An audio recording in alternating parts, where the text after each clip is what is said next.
Okay, so we're over here looking at what we just got in our garden. Some raspberries, fall gold, everbearing. We're up north in Vancouver, of course. This is Marion berry, rubulus marin, low saturated fat and whatnot. But I had read online that it's actually a Himalayan crossed with Oregon's natural berry, crossed with like blackberry and something else. But they're pretty neat, to learn about. And over here, this is one of the blueberries we got. It's a Duke blueberry. We got this Chandler blueberry, this Chepoia blueberry, and this other one that I guess is some kind of high bush. Let's go check them out. Caddy loves gardening, so does she. It's Binksy and Salem, and you guys have met Doxy on other videos. There's Puka, a little mean one. There's Scoobert. You remember Scoobert in one of the videos when he was a pup, watering the pumpkins. Yeah, so let me see, we're in March 26th, out here in Vancouver, Washington. Still, gets gloomy out and rainy. In California, where I normally am, it's really sunny and warm. So, right here we got the blackberry plant.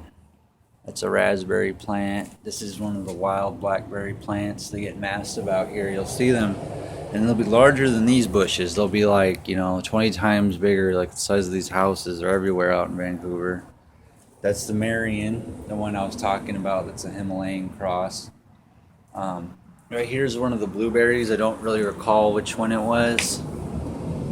As you can tell, it's pretty damn big. It's got a huge pot. Compared to like this pot, it's pretty damn big. It's worth spending the $20 or whatever and getting them bigger. It always is. This one's covered in flowers. You see my hand in comparison. Still quite a bit bigger than my hand. Let's go through here. You can see a lot of these flowers. Focus in on them. There you go.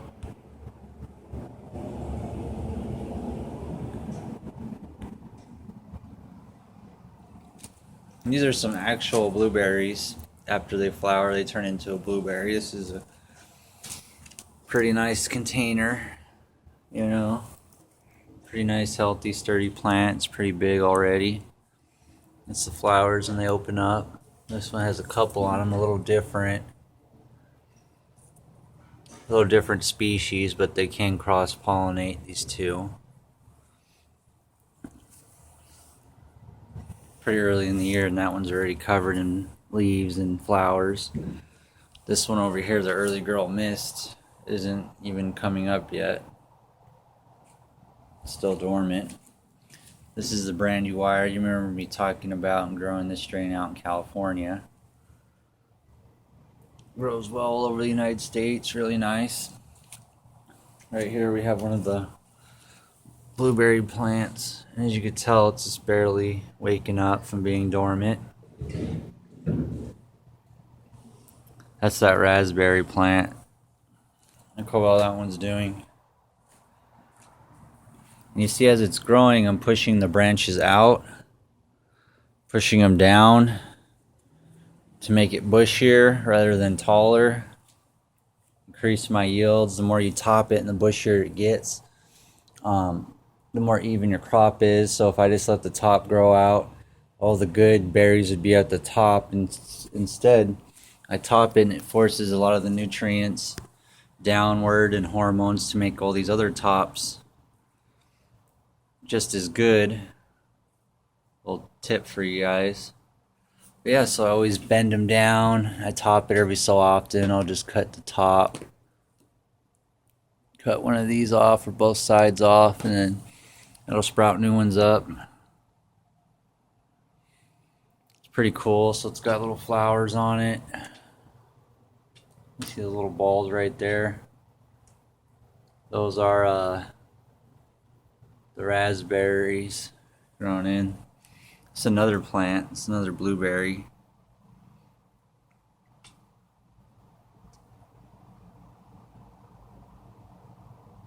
Look at all these flowers on it. It's always worth buying them bigger. I mean, when you get more than one kind but smaller, it's good because you get a variety and they cross-pollinate. But I definitely recommend, if you're starting out, always get a couple big plants. Someone had asked me that in another video. Do I buy the little plants or the big plants? And yes and no. You know, I'll get a couple big ones, a couple little ones, and then go back and forth, and each year buy more. Eventually, hopefully have them in the same garden, or, you know, similar gardens, or, you know, so far in my journey I've been all over the US. I don't know if you guys watch my videos, some of you do. But definitely worth getting a more developed plant and keeping them a while, because look at all these flowers. And also probably in the winter time, I think I'm going to hook up something where I can put them inside underneath the light, so that way they can grow. And they won't hibernate and then grow bigger. That way one day when I buy a house, I can get them really massive. And when they get really massive, I'll be able to, you know, buy a house, plant them, have a nice crop. This blueberry plant in particularly gets 8 feet, 10 feet, sometimes more. Some of these other ones get bigger as time goes on, but all these are just youngins.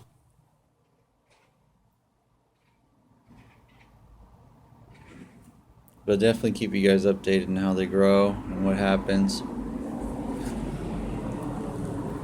But as you can see, this one's been topped quite a bit. This one's, you know, it's not the most even canopy, but it is topped quite a bit. It's a nice bush, real spread out hormones. So the berries are good all around. It doesn't just focus on one branch. This one over here kind of does. It's got this section where there's mostly berries, but once I pluck that, when they're ripe, I'm sure it'll even out. Squirrels harvested the other areas, so that's probably why they're growing bigger. This one's real nice though.